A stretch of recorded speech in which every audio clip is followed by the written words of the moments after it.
Ang intense ng mga kaganapan ngayon sa abot kamay na pangarap sapagkat ikakagulat ng sobra ni Eric ang mga sasabihin sa kanya ni Giselle dahil sa hindi siya makapaniwala kung paano nito nalaman ang tungkol kay Justin. Dito nga matapos malaman ni Giselle ang katotohanan tungkol kay Justin dahil nga sa pag-imbestiga ni Kinito sa kanya ay galit na galit niyang kukumprontahin si Eric. Samantala ay ikaiinit naman ang dugo ni Doc Carlos nang malaman niya na kasama ng asawa niyang si Lynette si Doc Robert at pakiramdam nga nito na pinagtataksilan siya ng kanyang asawa. Ngunit kahit anong paliwanag naman ni Lynette kay Doc Carlos ay hindi siya pakikinggan ng kanyang asawa at mahahagisan pa nga siya nito ng baso na mag-iiwan sa kanya ng mga bubog. Kaya naman ay gulat na gulat si Lynette sa ginawa sa kanya ni Doc Carlos at dito nga ay puro dugo ang braso nito dahil sa mga bubog na tumama sa kanya.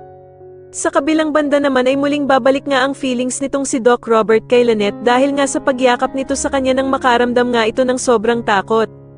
Pagsasabihan naman ni Doc Ray itong si Doc Robert na dapat na daw niyang tigilan itong si Lynette dahil nga sa may asawa na itong tao kaya naman ay dapat niya nang ipaubaya ito sa asawa niyang si Doc Carlos.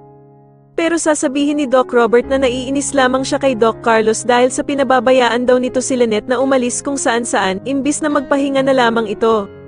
Samantala ay magkakasundo na nga ang mag-amang Eric at Justin para sa pinaplano nilang pagpapabagsak ng Apex at eto nga ay ang pagkuha ni Eric sa loob ni Giselle. Dito nga ay plano nila na palaging magwawala si Justin at aawayin nito ang kanyang inang si Giselle at ipagtatanggol naman siya ni Eric laban sa anak niyang si Justin.